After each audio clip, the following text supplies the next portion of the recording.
Kaixo Joseba, ni Amaia naiz, Garia okindegian gaude Tolosan, eta gaur hitz egingo dugu ama oreataz.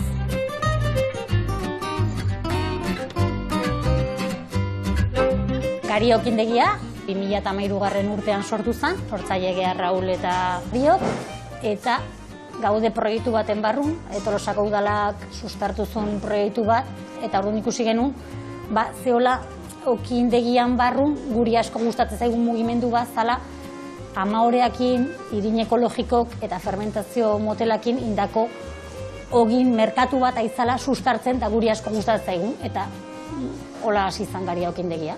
Hemen Garia okindegian mota askotako ogik ditugu, baina gure ogian berezitasuna da artisaua diala, eta erabiltzen ditugun irinak arriorrotako diala, horrez esan nahi du, zereala errespetatu iten dela. Eta zereal horri ematea behar duen prozesua. Aterako ditut zereal horrek dauzkan berezko onurak, bai mineralak, bai proteinak, eta egiten ditugu zekalezko ogiak, espartako ogia egiten dugu, mota askotako ogiak ditugu. Guk ogia saltzen dugu pixuan. Hasieratikan pentsatu genuen modu gona zala, jendeak jakiteko zenbat ogi eramaten zuen eta zenbat balio zuen, ez?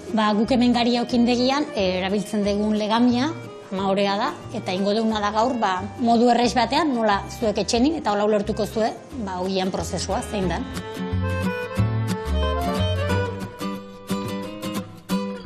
Ama orea egiteko ze behar dugu? Irina eta ura.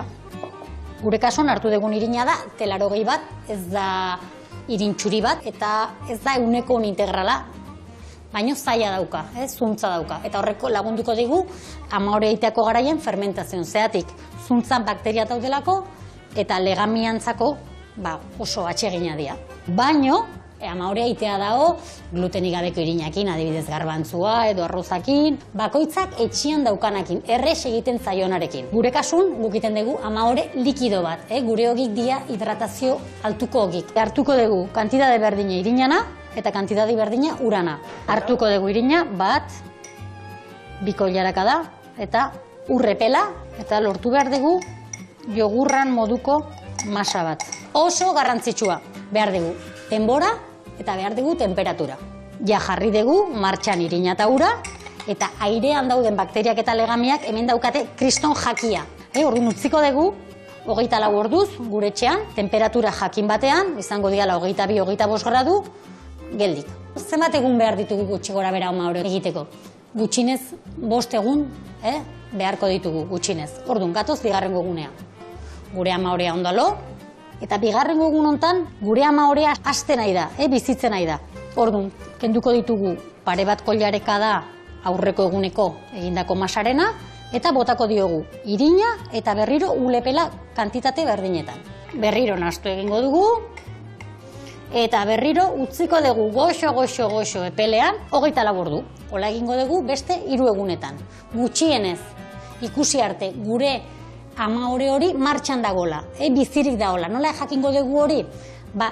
Guri burmuinak esango digute, usaiak esango digu. Ikusiko dugu hemen aktibidade badagola, hau bizirik dagola, lehenengo egunen etzeona.